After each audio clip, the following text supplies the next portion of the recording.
first sem. NANI?お前、これは。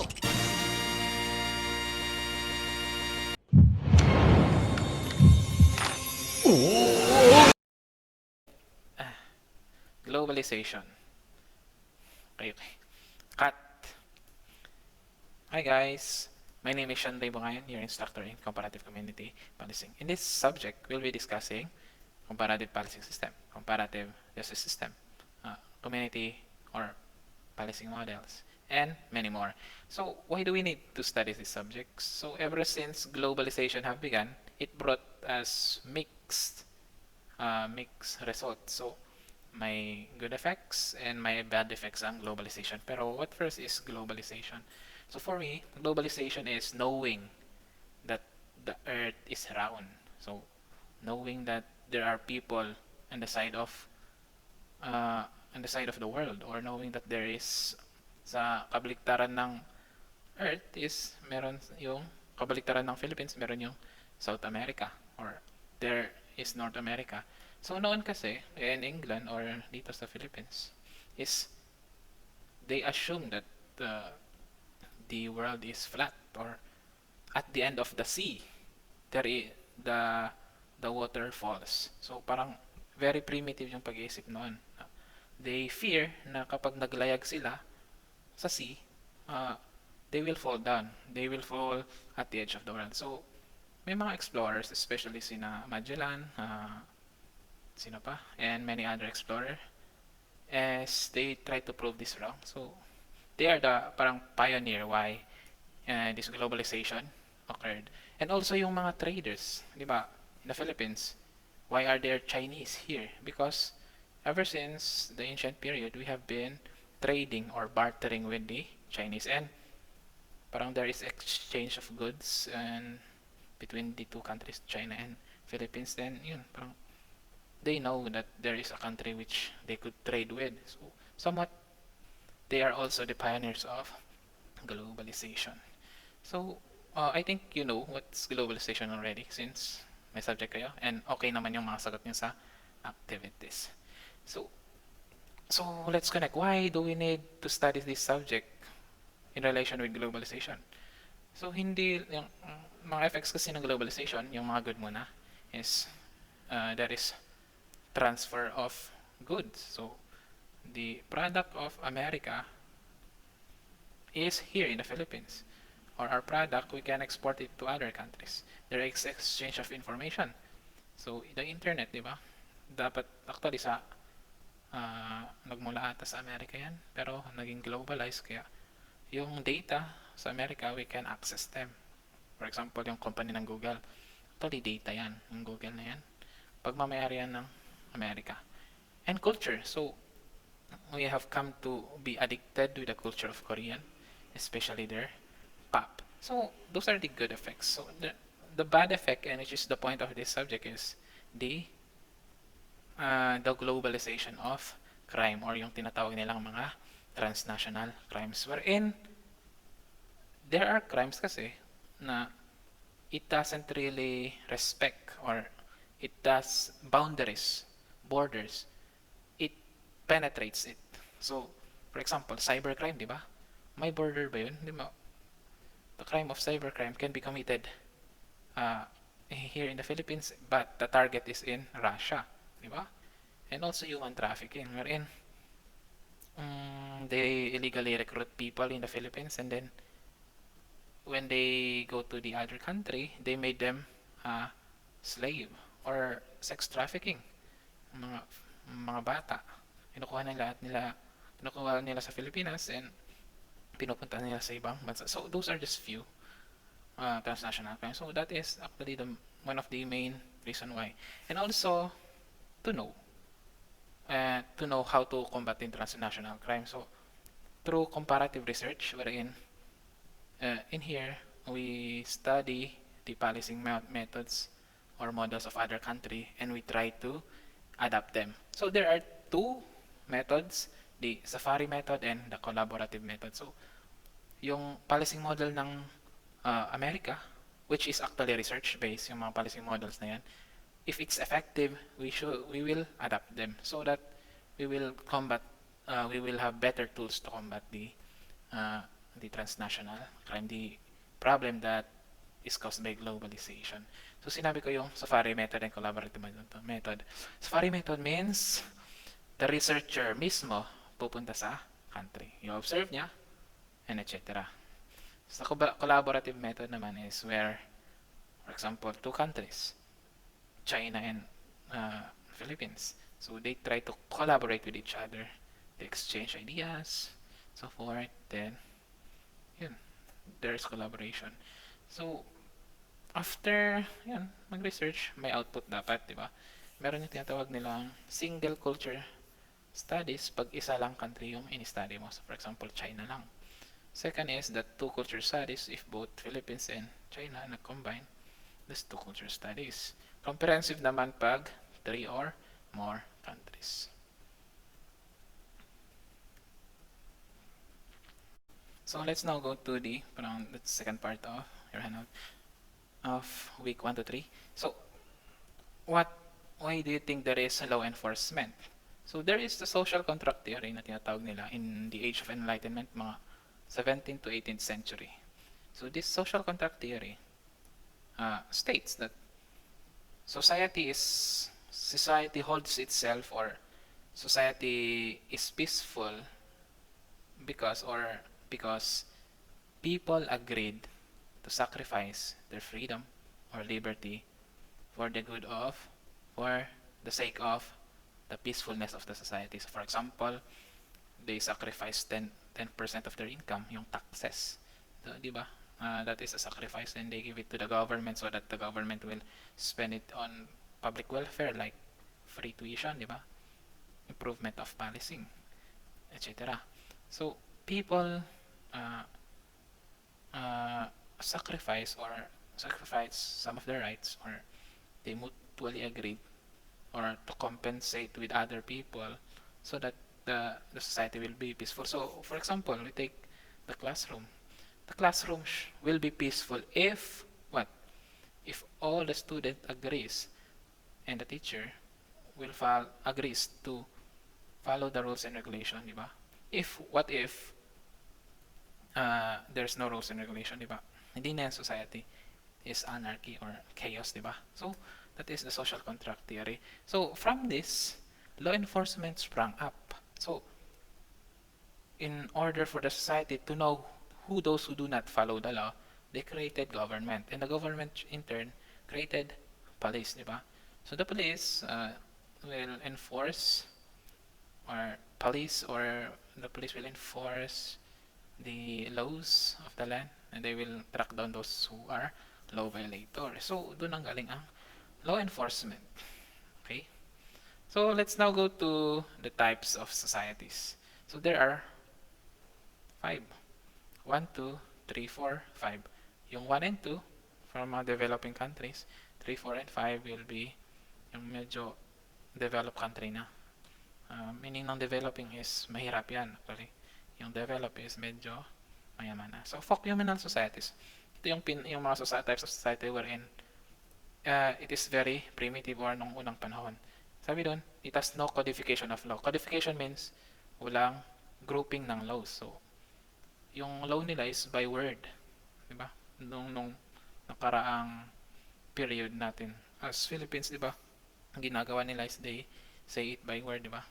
No specialization among police. So, basta yung chieftain or yung head, basta lang nag-assign siya kung sino yung police, or sino yung mga sentinel niya, or sino yung mag-enforce ng law. Parang walang traffic police, walang maritime police. So, no specialization ng mga police. Basta, and hindi pa police ang tawag noon. Parang, noong unang panahon, knights, nung sa chieftain, basta tauhan, ganun. Tauhan ng chief. And a system of punishment that just let things go for a while without attention. So, yung punishment nila is, kapag may nagba-violate, hinahayaan. At kapag naman lumalala na, doon lang sila magpa-punish. Pero yung punishment nila is very, very harsh. Or mga death penalty, ganun. Sa urban commercial societies naman, so nung siguro kasagsagan ng middle age, yung may mga nights na. So dito is it relies on the essence of the market system. Ito sa civil law, so dahil market system naka-base, is yung civil law nila is mostly yung mga customs law. Yung customs law, for example, is paying your taxes in using yung mga port. So noon, may mga port, especially in the continental Europe, wherein dun nakadako yung mga ships. So yun lang actually yung civil law nila. Specialized police force. Siguro yung may mga customs police sila, mga Bow Street runners for example, that is a specialized police force. Or yung night na, sino ba yun?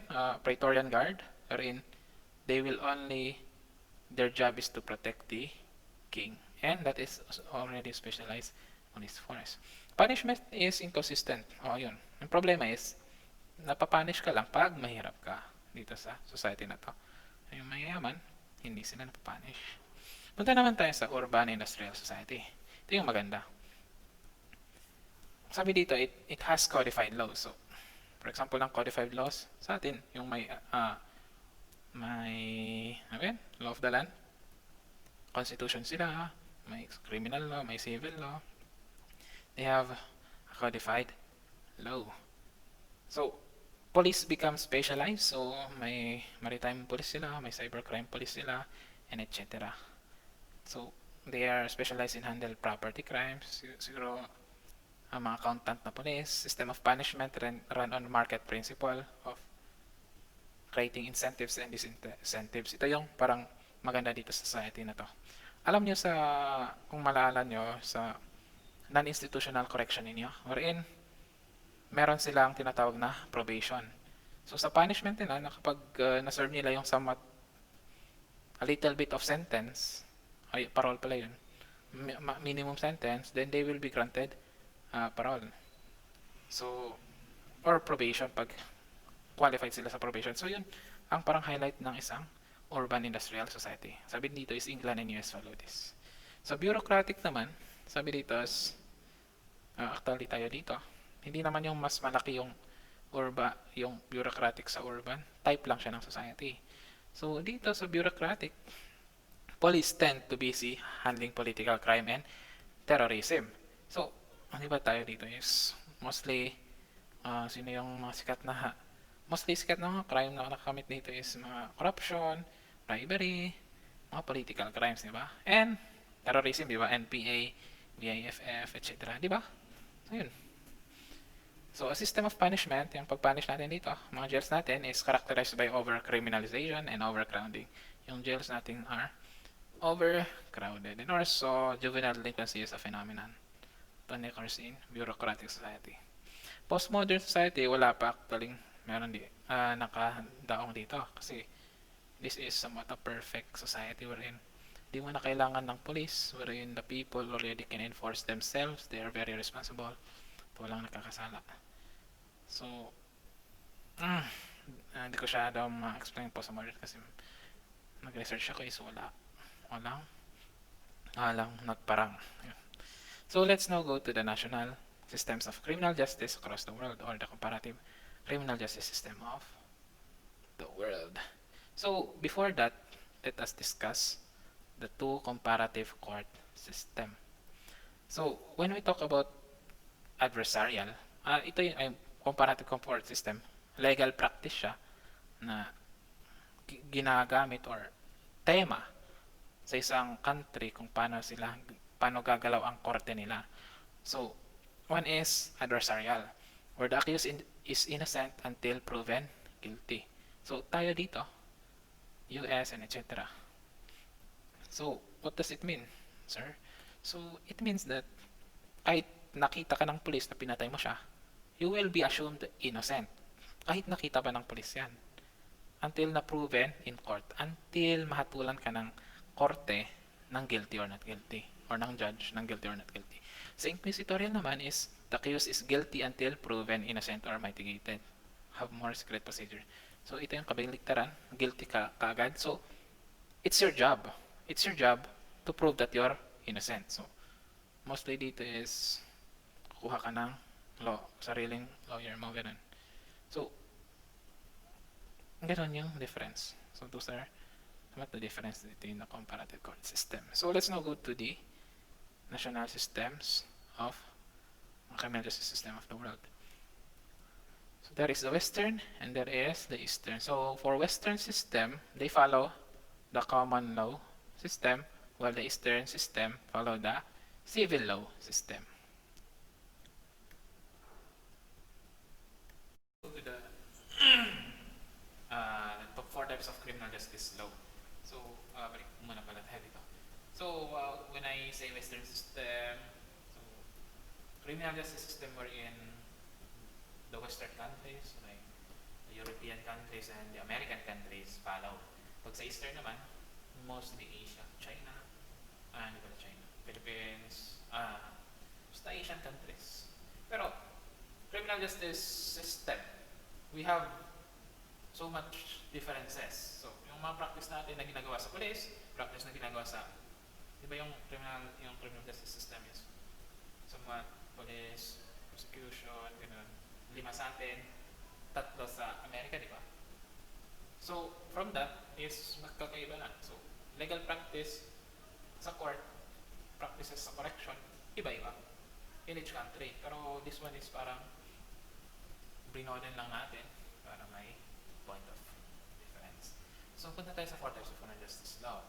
So, there are 4 common law system, civil law system, socialist, and Islamic. So punta tayo sa pinakalas para may iba naman. Islamic system. Islamic system is criminal justice system that is based primarily from the religion of Islam and from the book of Quran. So mostly for Islamic countries and mostly Arabic kasi. So their legal procedures, their police, their courts is parang based from the Quran. So let's take for example yung sa atin. Actually, we are following the Islamic system din. Part niya. Wherein meron yung Sharia. Sharia court. So, Sharia courts is only for the Muslim people. Di ba? Iba. Iba yung legal tradition sa Sharia. Kasi nakabase lang sa Quran, wherein yung sa normal court sa atin, sa Pinas is nakabase sa Constitution and other relevant laws. So, for example, yung pagkakaiba is, hindi bawal ang bigamy kung sa mga lalaki. If you are may nag-asawa ka na nag-asawa, okay lang. As long as you can provide. Pero dito sa normal na hindi Sharia is bawal, di ba? Unfair. Mag-Muslim na lang tayo, joke lang. So yeah, that is Islamic system. Let's go to socialist. Socialist is criminal justice system that is based from the ideas of Karl Marx, Lenin, and other communist pros or socialist pros. So, sabi dito, distinguished by procedure designed to rehabilitate or retrain people into fulfilling their responsibility to the state. So they treat crimes that if you are a criminal, you are not fulfilling your responsibility as a citizen of that country. So, ang gagawin niya is, siguro, kukulong ka at pagtrabahuhin. Ganun. Or, they will re-educate yung kung bakit you should not commit crime or you are committing crime yung parang sinasabi ina-educate nila na you should not commit crime because it is not good to your brothers and sisters. Kasi sa socialism is they treat everybody as equal. So it means that in order for them to get together is they must respect each other as co-equal, that if you are committing a crime, then you are not fulfilling your responsibility as a citizen of that society. Gets ba? So it is the ultimate expression of positive law. It also primarily characterized by administrative law, where non-legal officials make most of the decision. So mostly, siguro, ang explanation nito is president or hindi yung mga lawyers or judges ang nagdi-dictate kung guilty or not guilty yung isang kaso sa ganun. Pero hindi ako sure. For example, in socialist state, neither judges nor lawyers are allowed to make law or allowed to influence the law. Kasi sa atin, we are not following the socialist. We're following the common law wherein the decision of the courts can be a basis for the interpretation of the law. Pero dito sa socialist, they cannot. Yung decision ng korte cannot be used as a basis for interpretation of the law. So, ganun socialist. But socialist, nakabase siya communism and socialism ni Karl Marx, Mark Lenin, and etc. So, sino yung mga countries na ganito, yung criminal justice system nila? Di ba? China. Di ba? Parang walang korte ang China. Parang, hindi naman walang korte, pero kahit makorte ka man, sino yung pinaka-boss? Hindi yung Communist Party ng China, di ba? Kahit parang if you commit crime in China, nakadepende yung fate mo, hindi sa court, kundi sa Communist Party of China, yung administration. Kasi by party party yung nagro-rule sa China, yung Communist Party. So, ganun. Let's go to the civil law. Ito yung pinapractice mostly ng mga Eastern countries sa Asia. Distinguished by strong inquisitorial system. So, you are not assumed innocent, you are assumed guilty. So, you must prove that you did not commit that crime. So, ganun lang tayo sa civil law. And sa common law, you are presumed innocent until proven guilty by the court. Yan yung common law. Common law tayo. US, England, New Zealand. So, they primarily rely upon oral system of evidence na nakita nyo sa court or nakapunta na kayo wherein may mga witness and they state their claim, ganun. And meron pang public trial dito. And public trial naman lahat. Kung gusto nyo pumunta sa court punta lang kayo kasi public yun diba? So yun lang. Let's now go to the lesson 3. So, distinguish the nature of policing and the model. So, policing, it was based from the social contract theory wherein they need police so that to manage yung mga law violators. So, ano ang police sa social life? Represents the presence of civil body politic in everyday life. So, it represent yung government. So, if it is the one of the frontliners ng government, conveys a sense of power or sacredness that lies at the root of political order. So, police, through their uniforms or through the organization and through the laws, diba sa section 6, article 16 nata, national in scope and civilian in character, wherein sinabi ng batas na may power ang police. So, parang being a police is somewhat sacred kasi it was written by a law. Yun. And they represent yun. Represent yung sinulat natin sa batas. Represent the means by which political authorities maintain status quo. So, if you could say, one of the actually basis kung tingnan natin kung maganda yung pamamalakad ng isang country is through seeing what the police are doing. So, today actually, pwede. Tingnan natin yung sa China pala. Sa Hong Kong. Tingnan natin is they are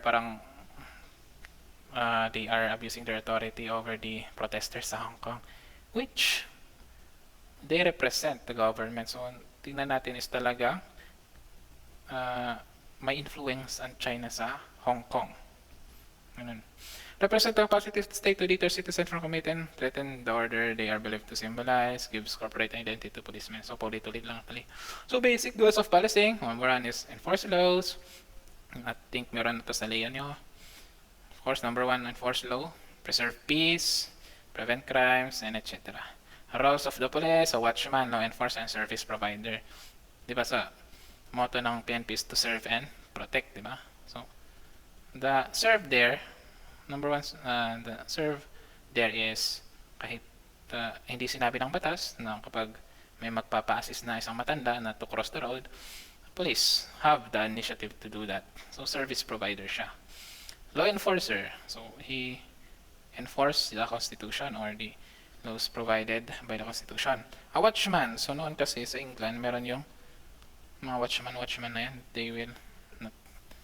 they oversee or they roam around the streets of Europe or London pala to see if there is crime committed. So yun.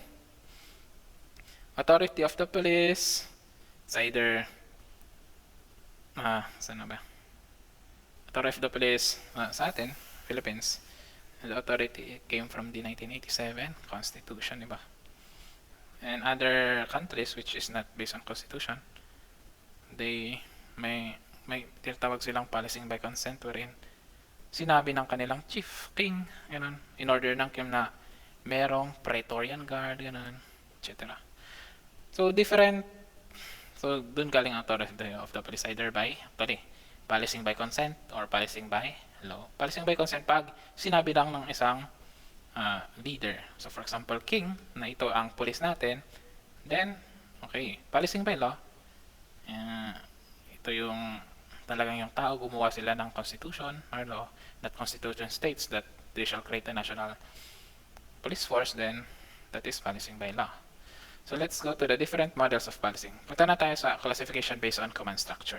Centralized and decentralized. Centralized means isa lang yung parang head. For example,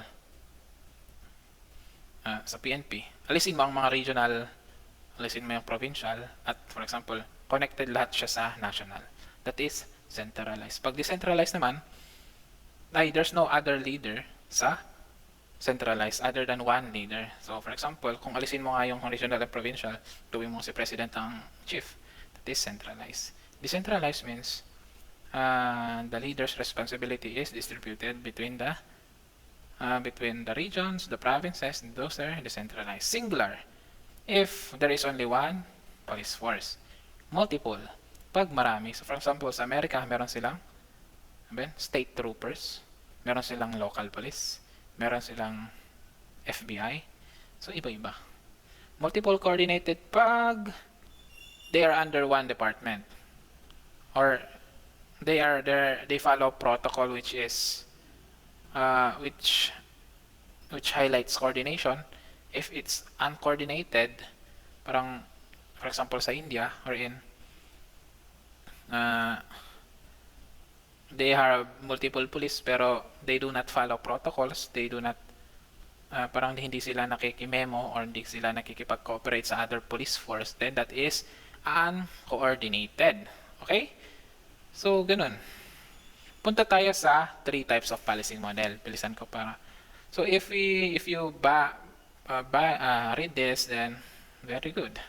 So, I will summarize it. Traditional policing. It is the first practice when policing was created. So, traditional policing, which means it is actually reactive by nature. So, what does it mean, sir? So, pag may tawag lang, doon lang sila pupunta, which is very useless. So, that means na pag may crime na nakomit lang, doon lang mag-aak ang police. So, ganun. Which is very not a good practice. So, example ng mga practices ng traditional policing is yung yun na nga, yung reactive lang, they will only respond to calls when there is crime committed, which is very not so good. Pero may sense pa rin ng traditional policing. So problem solving policing, meron siyang prevention na konti. Na for example, sa area ng Bolanao, may maraming traffic violators. So ako, as provincial director ng city director ng PNP dito, then I will employ PNP, HPG concentrated sa Bolanao. So, problem solve. If there is a problem, and you try to solve it, and which is actually prevention din para hindi pa rumami ang mga traffic violators sa Bolanao. Example lang. Okay? So, community-oriented policing. Ito yung pinakamaganda. So, community-oriented policing, it involves not just the police, but the community or the public. Actually, noong unang panahon pa yan, ng mga 18th century ni Sir Robert Peel, pina-practice na yan. So, it's the same old brand new, pero binabalik ulit natin kasi ito nga pinaka-effective. Dahil sabi ni Sir Robert Peel, the police are the public and the public are the police. If you think about it, where did the police came from? Di ba, sa public, nag-apply lang sila sa police, di ba? So, why do you isolate the police? Why do you isolate the public? Why do you differentiate them? Why not combine them? So, one example ng community-oriented policing is employing volunteers from citizen to prevent crime. So, for example, neighborhood watch, alam mo yun? Or mga barangay police, ganun, barangay police. Ano pa? Yung pupunta sa school, yung mga community institution, pupunta yung mga police sa community institution para mag-educate kung bakit bawal magdroga or ano yung effect ng droga, ganun. So, basta if community-oriented policing, it involves the community. Let's go to the other policing model. So, punta tayo sa traditional bureaucratic policing model and the contemporary model of community policing area. So, noon, they follow yung traditional bureaucratic policing model wherein it's a hierarchy, parang line. So, si COP, yung isa, direct vice COP, and mayroon basta linya. So, it follows yung hierarchical structure na si boss, si underboss, captain, ganun, etc. So, and it follows yung mga principles ni Taylor, yung post decor, professionalism, organization, and etc. Unity of control, unity of command, na meron sa actually sa Leia 1 nyo. So the police structure was formal. The psyche of individual officer as it pertained to vision for the department was minimalized. So yung order, yung gagawin mo as a police officer, yung gagawin mo lang is yung sasabihin ng boss. So, nalimit daw yung responsibility, specialized, and very rigid. So, if you do not follow what they said, yung boss mo, then mawawala ka sa trabaho mo. So, ganun ka-rigid ang traditional bureaucratic. So, it is a military style and parang centralize yung control wherein, nakikita naman dito, di ba? So, sinasummarize ko lang. Wherein, isa lang yung boss, tapos, ifa-follow mo lang yung hierarchical structure. Which is good kasi nalalesen yung parang corruption. Kasi, for example, so, easily detected kasi yung corruption dito. So, for example, yung boss mo sinabi na, bahala ka na sa budget. So, kapag nawalan ng pera sa budget, ikaw yung nautusan eh. Kaya ikaw yung mananagot. So, ganon ka-easy ang ma-detect ang corruption sa traditional bureaucratic. Pero, yung problema dito is nalimit lang yung kakayanan ng isang police. Diba? So, pag may tawag lang, doon lang sila re-responde. So, as the years go by, it changed to contemporary community policing and problem solving model. That yun, ini-involve na yung community wherein meron dito yung neighborhood watch. Do you know the neighborhood watch? Wherein they employ citizen police, mga volunteer group na so that the volunteer group or the voluntary will take shift na every night may nakabantay na mag-watch sa isang neighbor. So, yung COPPS is decentralized rin. May regional director, may iba't ibang yung the responsibility of that one leader from centralized model, it is divided into parts. Ganun. So, recruitment din. So, actually, bureaucratic pa yung PNP. And actually, parang nag-evolve na sa contemporary community policing and problem solving model. Ganun. So, sa recruitment, in-involve din yung community, parang it takes for example, di ba pandak ang Filipino, bakit ibaba na lang yung height requirement? So, parang ganun. Training, skills, etc. So, sa training, involve na rin nila yung public speaking, ano pa, maximum tolerance, so, ini-include nila sa training yun. Sa skill din, syempre.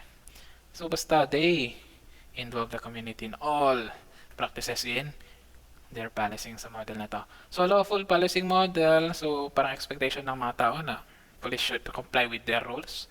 The police also should not violate the law. So, sometimes kasi is, noon sa traditional bureaucratic is, the police are the law. No, whatever, kahit anong gawin nila, na illegal, so yung for example tinorture ka, hindi list sila mananagot. So dumating yung lawful policing model wherein there should be somewhat check and balance sa police din. Kaya nga, meron din actually, we follow this model, yung IAS, wherein they will oversee yung mga violation ng police. And community-oriented policing, diniscuss na natin to. Same din na, yun nga, it parang nagparamdam si Sir Robert Peel sa sinabi niya. 18th century pa yun Tama yung sinabi niya. Community is the police, public of the police are the community. The public is the police and the police are the public. Wherein we need each other to stop crime. So, yun nga, na-experience ng US yan, na ginawa nila yung professional policing model, wherein it is the traditional one, or the problem-solving model one, wherein if there is some traffic violation na rampant is, i-employ nila yung traffic police nila, ganun, or etc. So, meron din yung team policing, wherein in an area, meron yung tinatawag din ng precinct in an area. For example, District 1, District 2, District 3, nahati yung tatlo yung city. May team sa District 1, may team sa District 2, District 3. Nag-work siya pero parang traditional lang kasi yung effect niya is konti. Kaya nag-shift sila sa community policing programs. So, yun. If you can read it, you will know. And sa community-oriented policing, may mga expectation yan. So, may environmental expectation, organizational expectation, legal expectation. So, environmental expectation, so through the changing times, the environment changing, social change, diba? For example, ngayon ay sumuso yung cybercrime, diba? Dapat, the police should also change. They should shift, or they should include cybercrime, police. Kasi yun, dun nga, nag-change na rin yung mga criminals. Yun. Organizational expectation. So, expectation from the president or their head. They must meet it. Or yung informal expectation nila sa mga wife ng police, mga kasama ng police, kung mga suggestion ng mga yun. Ganun. Legal expectation. So, there are limits, certain limits sa power ng police. So, for example, sa arrest, bawal kang mag-arrest kung wala kang warrant. Bawal kang mag-search kung wala kang warrant of search. Pero there are exemptions to that rule. So, ganun. Ganun lang. So, thank you for listening, and this is only a guide summary for the handout. So, take time to read and self-learn. And yun lang. Goodbye. Thank you. Thank you for listening. Oh my God.